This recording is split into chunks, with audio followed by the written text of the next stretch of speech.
late January 2026. Right now, you're about to witness the convergence of three forces that will reshape the silver market forever. BYD, the world's #1 electric vehicle manufacturer, just became the planet's largest EV maker by overtaking Tesla in 2025.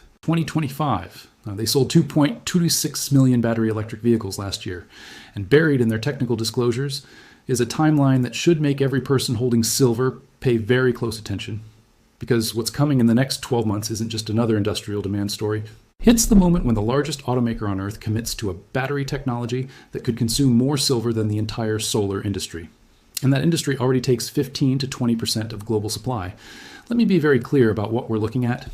BYD's FinDreams battery division publicly disclosed their solid-state battery roadmap in early January 2026. Small batch demonstration vehicles equipped with all solid-state batteries are scheduled for 2027. But the critical date, the one nobody's talking about, is happening right now in late January 2026.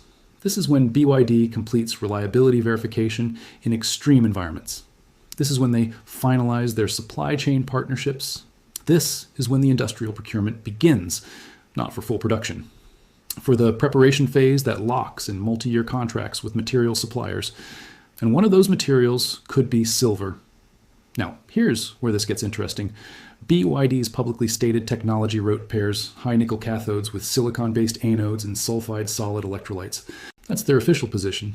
But there's another player in this space that just changed everything. Samsung SDI.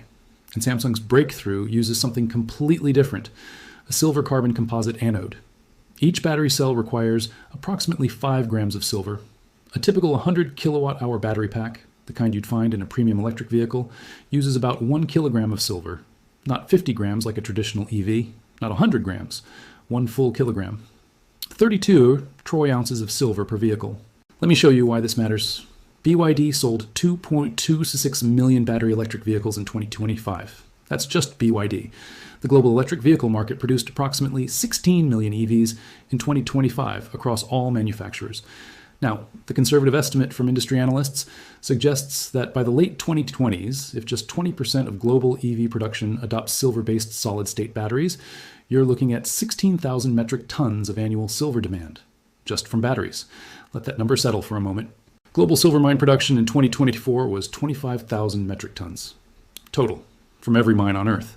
The solar industry already consumes roughly 200 million ounces annually. That's about 6,200 metric tons. Electronics take another 7,000 to 8,000 metric tons. If batteries add 16,000 metric tons at just 20% adoption, you've allocated 64% of total global silver supply to batteries alone. Before solar, before electronics, before jewelry, before coins, before medical applications, before 5G infrastructure. 64% gone. But wait, it gets worse. Because 20% adoption is the conservative scenario, the one industry analysts use when they don't want to sound alarmist. Let's talk about the moderate scenario, 50% adoption. If half of all EVs produced globally use silver-based solid-state batteries by 2030, that's 40,000 metric tons of annual silver demand. That's 160% of current global mine production, just from one application, one industry.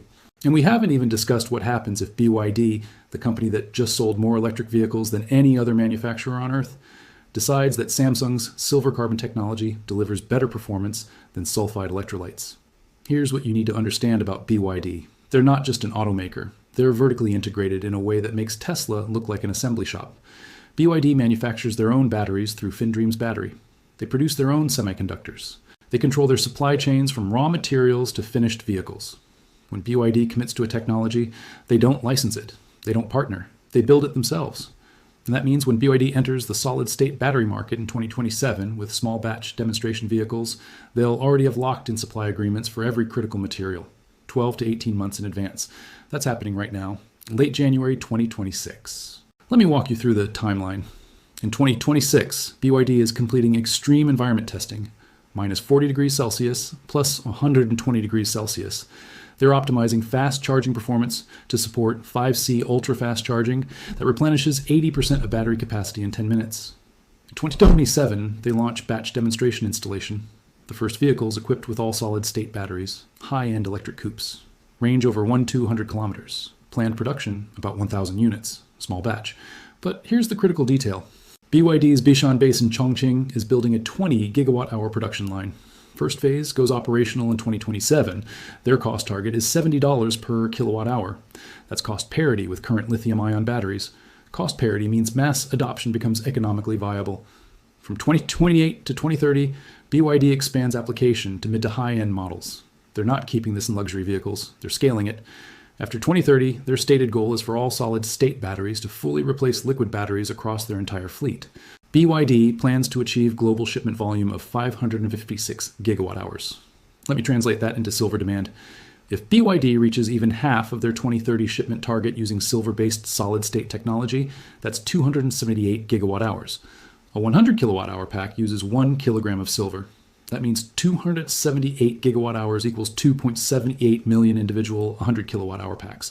2.78 million kilograms of silver, that's 2,180 metric tons from one company, 1 year. And BYD is just the beginning. CATL, the world's largest battery manufacturer, is developing sulfide-based solid-state batteries with limited production starting in 2027. Samsung SDI has their silver carbon technology. Toyota, Volkswagen, BMW, Nissan, Honda, Mercedes-Benz, every major automaker has announced solid-state battery programs with timelines between 2027 and 2030. If even 30% of these programs adopt silver-based anodes because the performance advantages prove superior to sulfide or oxide electrolytes, you're looking at a structural transformation of silver demand that makes the solar boom look modest. Now let's talk about supply, because this is where the math becomes absolutely brutal. Global silver mine production in 2024 was approximately 25,000 metric tons. That's 820 million ounces. But here's the problem. Silver mining is mostly byproduct production. Roughly 70% of all silver comes from lead, zinc, copper, and gold mines. It's not the primary product. It's what you get when you're mining for something else. This creates a critical supply inflexibility. If silver prices double, it doesn't automatically increase silver production, because the mining companies are making their capital allocation decisions based on copper prices, zinc prices, lead prices. Silver is just along for the ride. New mining projects take 8 to 12 years to develop. Even if you discovered a massive silver deposit tomorrow and decided to build a mine, you wouldn't see production until the mid-2030s. And ore grades are declining globally. Miners have to process more rock to extract the same amount of silver. Recycling contributes about 180 million ounces annually, roughly 5,600 metric tons. But that figure has been stagnant for years. Why? Because silver gets locked away in applications with long lifespans. Solar panels last 25 to 30 years. The silver in those panels isn't coming back to market for decades. Electronics contain tiny amounts of silver per unit. Extracting it is often uneconomical. You might get $2 worth of silver from a smartphone, but it costs $5 in labor and processing to recover it. And now if batteries start consuming massive amounts of silver, those batteries are designed to last 20 years. That silver is gone from the market for 2 decades. Here's the structural deficit we're already in. In 2024, total global silver demand reached approximately 1.16 billion ounces. Total supply, including mine production and recycling, was about 1.01 billion ounces. That's a deficit of 230 million ounces, equivalent to the entire annual output of Mexico, the world's largest silver producer. The market has been in deficit for 5 consecutive years. Every year, above-ground inventories get drawn down to make up the shortfall, and those inventories are not infinite. Now, layer battery demand on top of this already stretched market. Conservative scenario, 20% EV adoption of silver batteries, add 16,000 metric tons, 514 million ounces annually. The current 230 million ounce deficit becomes a 744 million ounce deficit. Moderate scenario, 50% adoption. Add 40,000 metric tons. You're looking at a deficit larger than total global mine production. The only way the market balances is through price. Massive price increases that either ration demand through substitution or incentivize new supply that won't arrive for a decade. Let me show you what China is doing right now, because while everyone's focused on battery chemistry, China is quietly securing the entire silver supply chain. Starting January 1st, 2026, 10 days ago, China implemented new export restrictions on refined silver. Only large, state-approved companies can export silver, only after obtaining special government licenses. The requirements are brutal. Annual production capacity of at least 80 tons of silver, minimum $30 million in credit lines. These requirements effectively block hundreds of smaller and mid-sized exporters who have historically served global industrial users. China currently controls between 60 and 70% of the world's refined silver supply. Even a partial restriction creates a global supply shock. And this isn't speculation. This is policy that went live on January 1st, 2026. China learned this playbook from rare earth elements. In 2010, China restricted rare earth exports. Prices spiked 10 times. The world scrambled to find alternative sources. It took over a decade to partially reduce dependence on Chinese supply. And rare earths are less critical to the global economy than silver. Silver is in every smartphone, every solar panel, every electric vehicle, every data center, every 5G tower. If China uses export restrictions to favor domestic battery manufacturers, if they ensure BYD and CATL have guaranteed access to silver while Western manufacturers face supply constraints, it creates a competitive advantage that money can't solve. Think about the strategic calculus. BYD wants to produce 556 gigawatt hours of solid-state batteries annually by the 2030s. If they use silver-based technology, they need thousands of metric tons of silver per year. Guaranteed supply, no interruptions, no price spikes that blow up their cost structure. China controls 60 to 70% of refined silver supply. China just implemented export restrictions. BYD is a Chinese company. The math is very simple. BYD gets the silver they need. Everyone else competes for what's left. Now, let me address the Samsung factor. Because Samsung's silver carbon solid-state battery is the technology that's been publicly demonstrated with hard performance data. 600-mile range on a single charge, full charge in 9 minutes, energy density of 500 watt-hours per kilogram, that's nearly double current mainstream EV batteries. Lifespan of 20 years. That's twice as long as lithium-ion batteries. These aren't theoretical numbers. Samsung has been testing these batteries in extreme conditions. Minus 30 degrees Celsius to plus 60 degrees Celsius. Less than 5% capacity loss after 500 cycles. They have pilot production lines operational since Q3 2024. They're delivering initial batteries to luxury automakers for field testing right now. Samsung's battery uses silver for very specific technical reasons. The silver carbon composite layer prevents lithium dendrites. These are tiny metallic structures that grow inside batteries and cause short circuits and fires. Dendrites are the single biggest technical challenge in solid-state batteries. Silver prevents dendrite formation. It also allows for a thinner anode, which increases energy density and makes the battery more compact. The performance advantages are so significant that even with silver adding about $1,071 to this material cost per vehicle at current silver prices, the total cost of ownership over a 20-year lifespan is lower than lithium-ion batteries. You're paying $1,000 more up front, but the battery lasts twice as long and charges twice as fast. You never need to replace it. The economics work. Here's the competitive dynamic. If Samsung's silver-based batteries demonstrate superior performance to sulfide-based alternatives, every automaker faces a choice. Use the better technology that requires silver, or use the slightly inferior technology that doesn't. In a hyper-competitive market where range, charging speed, and safety are primary consumer concerns, automakers will use the better technology. Which means even if BYD starts with sulfide electrolytes, if Samsung's silver batteries prove superior in real-world testing over the next 12 to 24 months, BYD will pivot. They have to, because their competitors will. And once that technical consensus forms, once the industry decides silver-based solid-state batteries are the superior solution, the procurement race begins. And there are 25,000 metric tons of annual mine supply to fight over. Let me show you the demand compression that's coming. Solar panels currently consume about 6,200 metric tons of silver annually. That's growing at roughly 10 to 15% per year as solar deployment accelerates. By 2030, solar could be consuming 8,000 to 9,000 metric tons. Electronics and electrical applications take about 7,000 to 8,000 metric tons. That's also growing with 5G infrastructure, AI data centers, advanced semiconductors. Jewelry and silverware demand is relatively stable around 6,000 metric tons. Coins and bars, investment demand, varies with price, but averages 5,000 to 6,000 metric tons. That's about 32,000 to 34,000 metric tons of baseline demand before batteries, against 25,000 metric tons of mine supply. The market is already short 7,000 to 9,000 metric tons annually. That's being made up by drawing down above-ground inventories and recycling. Now add battery demand. Conservative 20% scenario adds 16,000 metric tons. Total demand becomes 48,000 to 50,000 metric tons against 25,000 metric tons of supply. You're looking at a 50% supply deficit that cannot be solved by recycling. It can only be solved by price increases so large that demand destruction occurs somewhere in the demand stack, or by new supply that doesn't exist and won't exist for a decade. Moderate 50% scenario adds 40,000 metric tons. Total demand hits 72,000 to 74,000 metric tons. You would need to triple global mine production to balance the market. That's not happening. It's physically impossible on the required timeline. The aggressive scenario, 80% EV adoption of silver batteries, adds 64,000 metric tons. Total demand approaches 100,000 metric tons annually, against 25,000 metric tons of supply. The price of silver would have to rise to a level where massive demand destruction occurs across multiple applications. Solar panels would have to find substitutes. Electronics would have to redesign circuits. Jewelry demand would collapse, but battery demand is inelastic. If you need silver to make the battery chemistry work, you need silver. There's no substitute that delivers the same dendrite prevention and energy density, so battery manufacturers would pay whatever price is necessary, and everyone else gets priced out. Now, let's talk about the price implications. Because the silver market is tiny.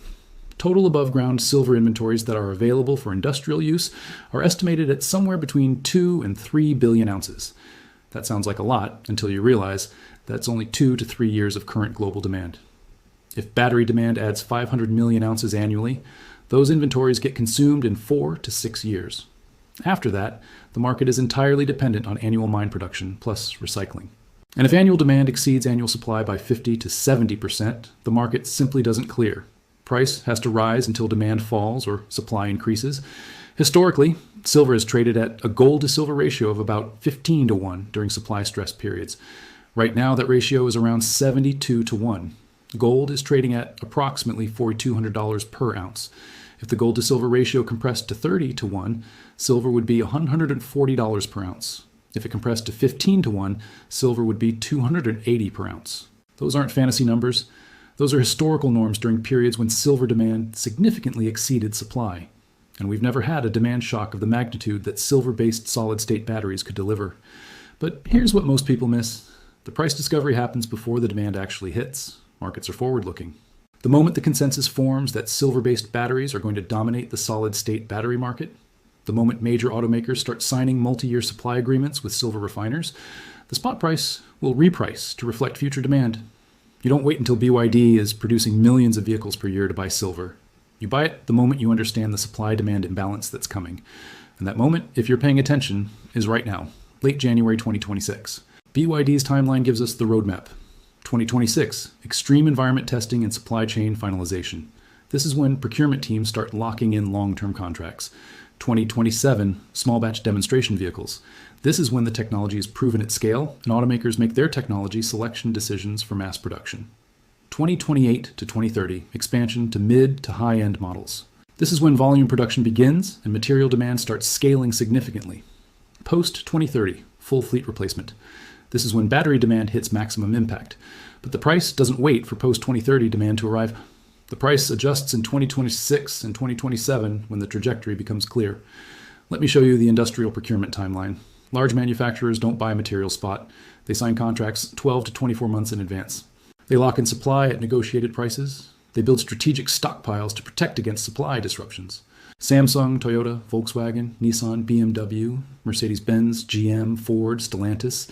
Every single one has solid-state battery programs. Most are targeting late 2020s production.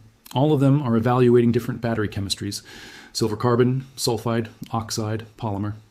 But if Samsung's silver technology proves superior, and right now it has the best publicly demonstrated performance metrics, the entire industry will face pressure to adopt it or fall behind on range and charging speed.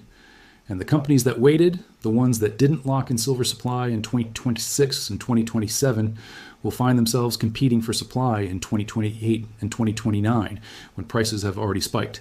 This is the bet you're making when you position in silver today. You're betting that BYD's 2027 demonstration program will validate solid-state battery technology. You're betting that Samsung's silver carbon chemistry will prove superior to alternatives. You're betting that the economics of a 20-year battery lifespan with 600-mile range and 9-minute charging will overcome the upfront material cost of silver. You're betting that China's export restrictions will create supply stress in Western markets. You're betting that 25,000 metric tons of annual mine supply cannot satisfy 40,000 to 60,000 metric tons of demand when batteries start scaling in the late 2020s. And you're betting that price discovery happens now, not in 2030 when the deficit is obvious to everyone. The timeline is compressing. BYD just became the world's largest EV manufacturer.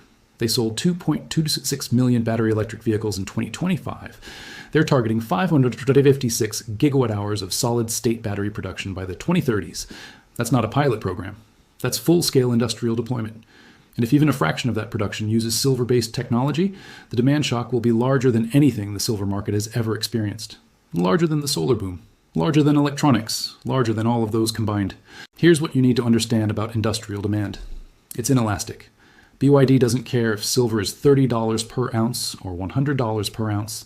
If they need 1 kilogram of silver to build a battery that costs $7,000 in total materials and sells in a vehicle for $40,000, and that silver delivers critical performance advantages, they pay whatever the silver costs. The silver is 1.4% of total battery material cost at $100 per ounce.